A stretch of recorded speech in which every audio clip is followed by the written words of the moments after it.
XM டிவியுடன் இணைந்திருக்க bell ஐகானை press பண்ணுங்க. தமிழகம் உட்பட 13 மாநிலங்களில் 2ஆம் கட்ட மக்களவைத் தேர்தல் நடைபெற்று வருகிறது. காலை 7 மணிக்கு தொடங்கிய வாக்குப்பதிவு விறுவிறுப்பாக நடைபெற்று வருகிறது. சினிமா பிரபலங்கள், அரசியல் கட்சி தலைவர்கள், பொதுமக்கள் என பலரும் தங்களது ஜனநாயக கடமையை ஆற்றி வருகின்றனர்.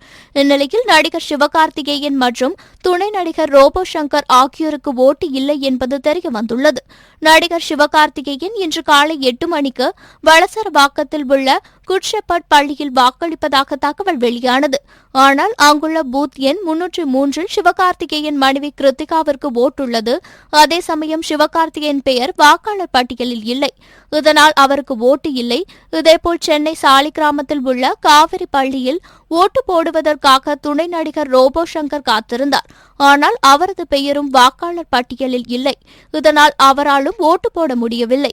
இதேபோல நடிகர் ரமேஷ் கண்ணாவிற்கும் வாக்காளர் அடையாள அட்டை இருந்தும் வாக்காளர் பட்டியலில் பெயர் இல்லை என்பதால் ஓட்டு இல்லை. தமிழகத்தின் பல இடங்களில் வாக்காளர் பட்டியலில் தங்களது பெயர் இல்லை என சிலர் புகார் தெரிவித்துள்ளனர்.